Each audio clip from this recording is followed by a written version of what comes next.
สบายดีมาพบกับคณิตศาสตร์หันษาอีกเทื่อหนึงวันนี้เรามาอยู่ใน EP ที่7การลบเลขจากพันซึ่งการลบเลขจากพันนี้ที่จริงมันก็บ่ได้ใช้ประโยชน์หลายปานใดดอก แต่ว่าฮู้ไว้ก็บ่เสียหาย เอาไว้ไปท่าไล่ขโมยเนาะการลบเลขจากพันจะยกตัวอย่าง 1,000 ลบให้567เนาะวิธีลบให้จือเขียนออกมาก่อน9 9 10 9 9 10เขียนไว้ให้แนวเบิ่งเนาะแบบนี้เอาตัวเลขที่1นี่เนาะมาลบให้ตัวนี้ตัวเลขที่2ตัวเลขที่3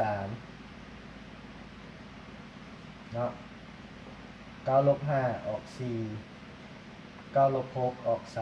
3 9ลบ7ออก3คำตอบแม่น4 3 3เนาะอย่างนี้เนาะคำตอบกรณีมันเหลือเลข2ตัวอยู่หลังมาเบิ่งน้ำกันเหลือเลข5ออกเนาะ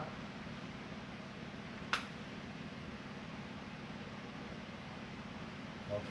เลือกเลข5ออกกรณีมันเหลือ2ตัวก็คือเก่า9 9 10ที่ทางท้ายมันเป็น10เพราะว่าเวลาเฮาลบเนาะเฮาจือ1มาใส่นี่ใส่0นี่แม่นบ่แล้วมันจะเป็น10แม่นบ่เนาะ 1,000 นี่เนาะเฮาจือ1ใส่0นี่แล้วเฮาคิดในใจมันเป็น10ลบเลขข้างท้ายเป็น7แม่นบ่แล้ว1เฮาต้องลบออกตัวข้างหน้าเฮาเอา1มาใส่อีกแต่เฮาลบออกเป็นเหลือ9เนาะ1ที่เฮาจือไว้เห็นบ่โอเคอันนี้ก็ข้างหน้าบ่มีหยัง0ตัวที่2 6ตัวที่3 7คำตอบตัวนี้9ลบ6เหลือ3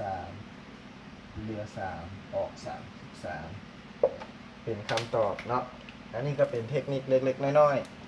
ๆของการลบเลขเนาะในภาคต่อไปอาจจะเป็นการบวกการลบเลขส่วนเนาะแล้วก็อีกอย่างหนึ่งในวิดีโอนี้จะบ่มีวรรณกรรมให้เนาะเพราะว่ามันบ่ค่อยจำเป็นเท่าไหร่เนาะ